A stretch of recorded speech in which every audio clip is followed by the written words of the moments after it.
Right. Tessy, welcome to our inspiring interviews. I'm really happy to have you here. Just a quick one for our viewers. Today we are interviewing Tessy Antony de Nassau. I had to practice that pronunciation. But Tessy, thank you so much for your time. Welcome. And just give us a quick update on where in the world are you now? Hi, Helene. It's such a pleasure to be here with you on Zoom. Sadly, we can't see each other yet, but hopefully soon. I am in beautiful Switzerland at the moment. So I'm originally from Luxembourg. I'm a resident in the UK, but I am in Switzerland at the moment due to lockdown. Well, lockdown is easing, but still, I decided to stay in Switzerland for the summer just because it's just nice to be also a little bit closer to the mountains and less in the city in times of Corona. No, I'm quite envious of you being close to the mountains at the moment. Well, I'm very lucky. I'm very lucky. I know a lot of people do not have that chance, and I feel very blessed. Absolutely. Well, your surroundings look beautiful. Thank you. So, Tessy, I just quickly for our viewers, I just want to introduce you a little bit in terms of who you are and what you have done so that everyone can have a bit of an understanding. And I actually have to read this out because there's so much that you've done. So the first thing is Tessy spent 5 years in the Luxembourg military. She received numerous medals of recognition. She also received a Global Empowerment Award, the Leader of the Year Award in 2019 in Luxembourg, the UNAID Global Advocate for Young Women. She's also spent some time in South Africa and in Durban working with the youth and HIV, co-founder of Professors Without Borders, which is the focus on education. I think I heard you say that you're also now the ambassador of Montessori. You founded another business called Finding Butterflies that supports government and institutions with various different projects. You are busy with your PhD, and the list goes on. I can't help to think that if you were an athlete, you would have been a professional athlete. Like, how did you do all of this? I think it's just I have a weakness that I can't say no, I guess. Okay. I'm getting better at it because I think sometimes you do need to learn how to say no. But I thought to myself, I'm young, and as long as I have the energy and my kids are fine, I will do it. And so all of the things I have done is just about, reaching out to people, not being scared of asking questions. And it just unfolded, as talking with people, going to conferences, being engaged, volunteering, which is really important to just meet people, and your path will unfold while doing that. So you will just develop new skills and new interests. And that's why my plate is as full as it is right now. And tell me, I really appreciate the fact that there's it's putting yourself out there and volunteering and kind of just giving quite a lot of yourself back. But what mindset do you have to do all of that? Like, what is that mindset that you take on a daily basis? My mindset is, so I had a huge burnout a few years ago, and I was in a really dark hole. I was just overwhelmed, in my private life, a lot of things went wrong. I got divorced and, a young mom of 2 kids, working, studying at the same time. My divorce was very public, so I really fell into a dark hole, and I learned that nothing will get you out of that hole if you don't invest in positivity. So my mindset is really, even if things really go wrong, and they have for me in my life sometimes, I think everyone has their own crosses. I'm not comparing anyone's life to mine, for sure not. But for me, I reached already once a lowest point that I think was my lowest point. And I think it's just that positivity that I was just saying there must be a lesson, and there must be something in there that I need to learn in order to move to the next step. And positivity is key. Being kind to yourself and really learning to respect yourself. Having the mindset that no one will respect you if you don't respect yourself first. Because I think people underestimate that when you're just giving and giving and giving, or when you're talking bad about someone else, you're giving something away from yourself too. When you talk bad about someone, it just feels, you feel ugly, don't you? You feel a little bit dragged down within your own words. So to come back to your question, my mindset is all about being kind, waking up in the morning. Why am I here? If I don't like what I'm doing, why don't I change it? What is the path I need to take? And really take the day as it is with its beauty. Tomorrow will take care of itself, but also to live the moment. I think nowadays we are just so consumed with what is tomorrow, comparing ourselves to these Instagram people. I have an Instagram as well and I have thousands of followers. But I always make sure that my followers know this is just what I want to share with you. This does not represent my whole life. So don't compare yourself on me or anyone else, because you have your own life and it's beautiful as it is. And you can make a difference in your own community. You don't need to be like me or anyone else. And I think that is really what my mindset is, to just be positive and keep moving forward no matter how many stones someone puts in your path. Just jump over them, skip. That's quite interesting, because when I met you quite a few years ago in Barcelona at the Entrepreneurs Organization event, and all the interactions that we've had up until now, even, there's always the bundle of energy that you have and the positivity that you show. What do you do when you do have a bit of a dip?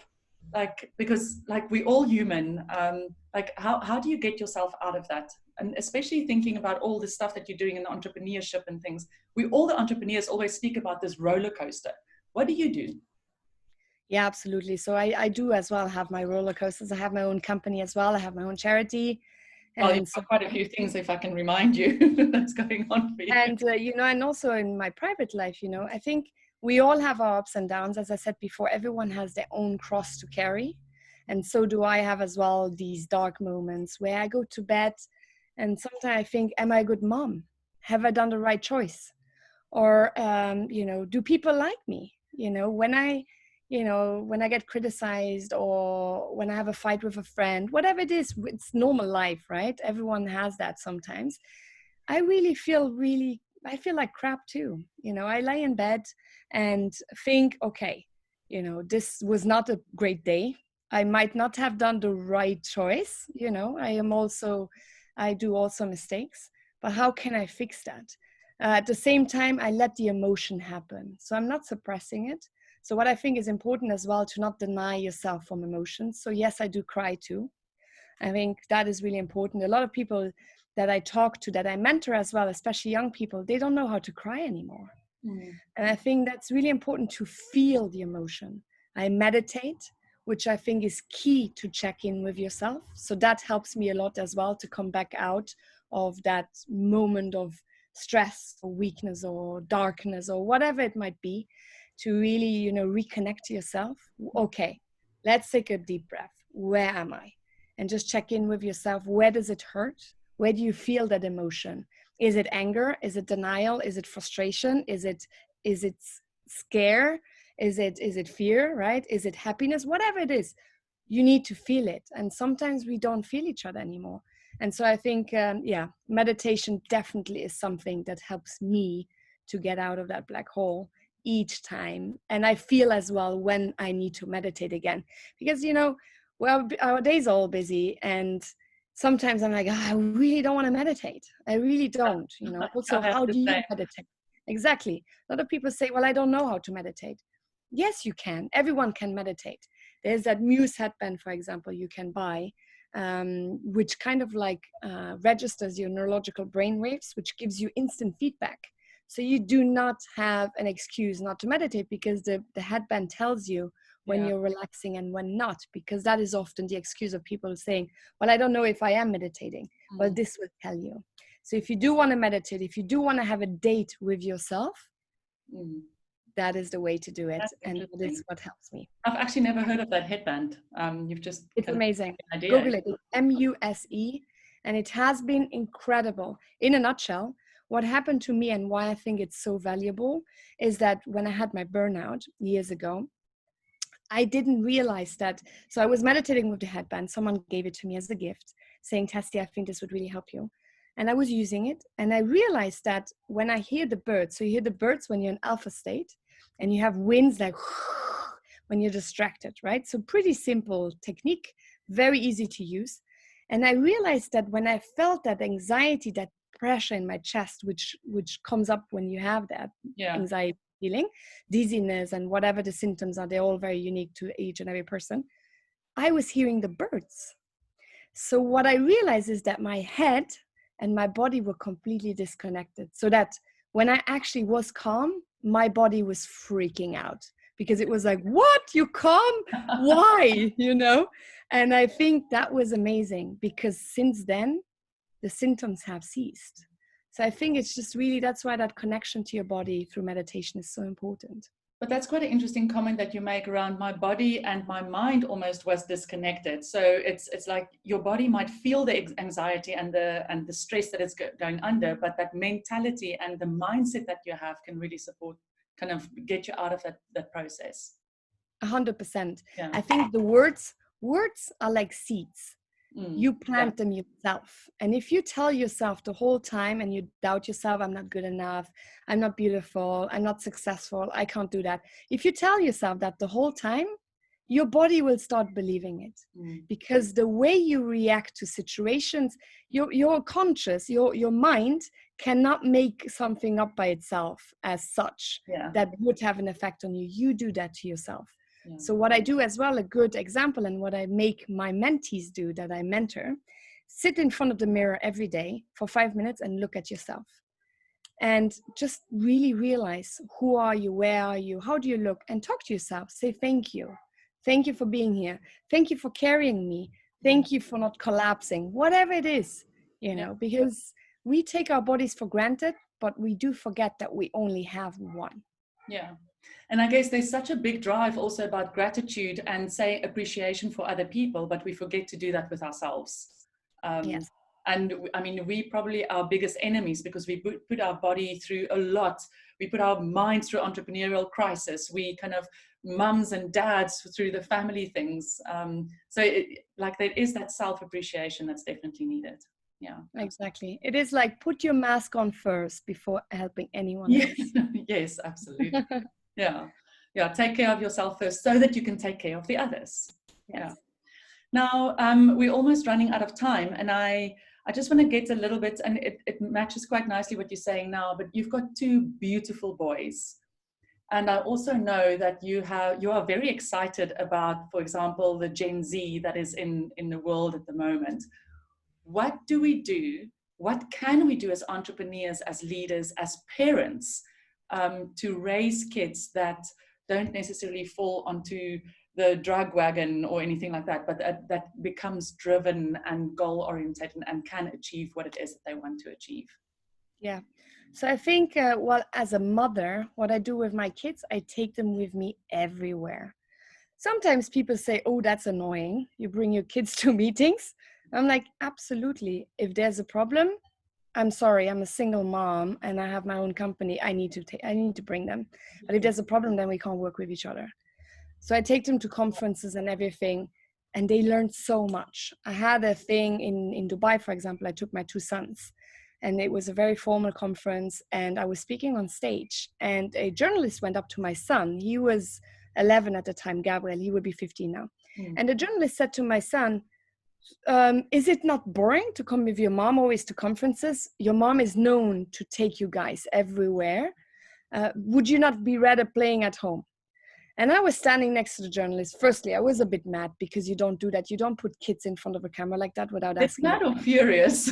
Yeah, I was really like, oof.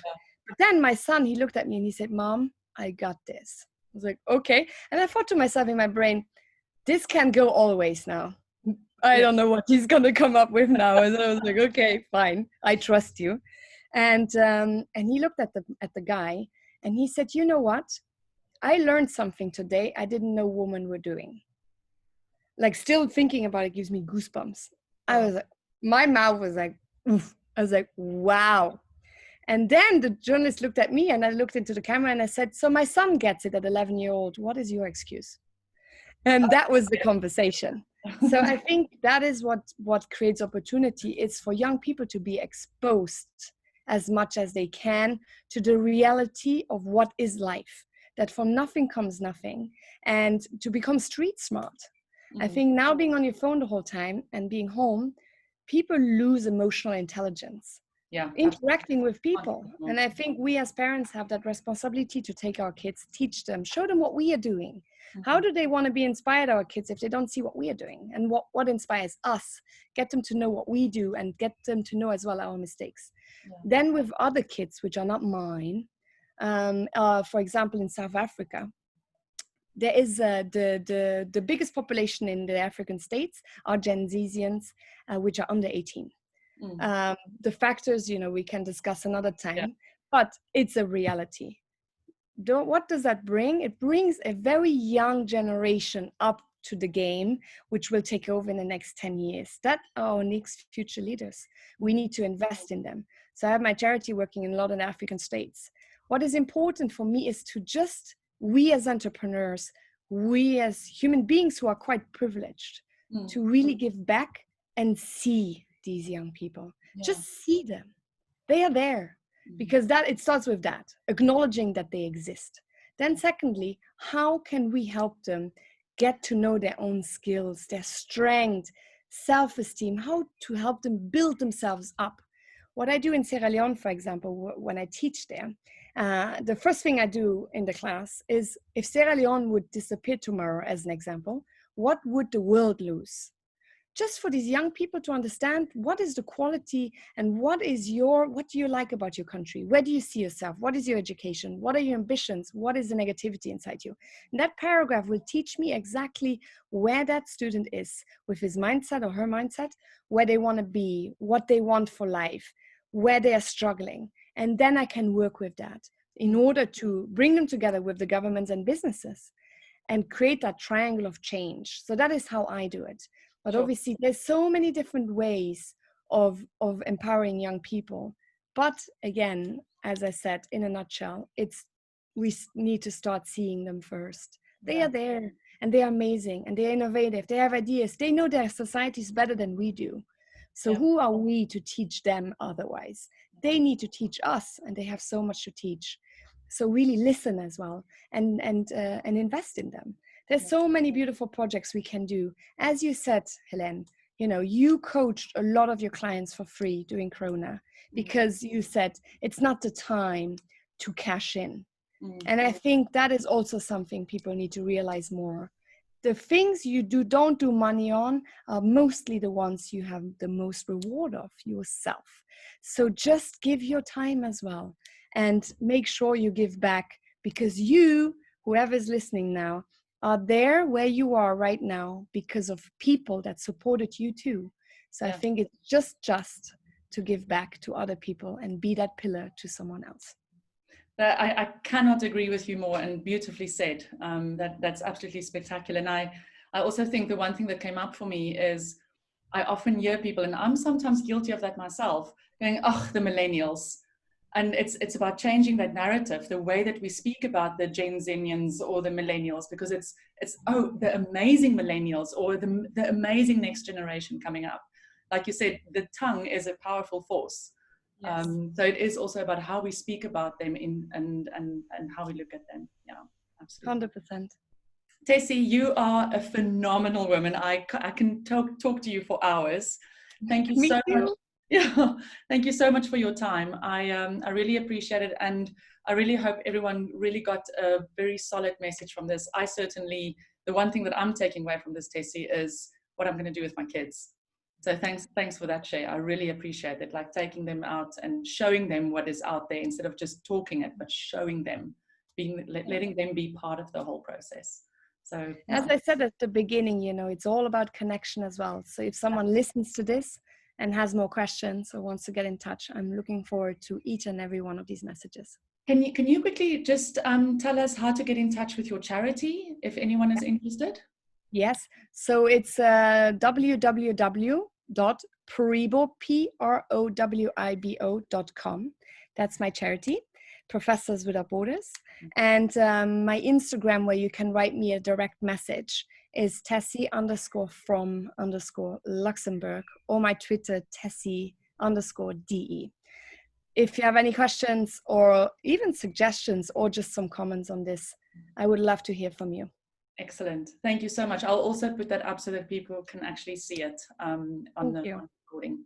Tessy, as always, love you loads. Thank you so much for your time, and we'll chat soon. Thank you, Helen. Cheers. Keep well. Bye.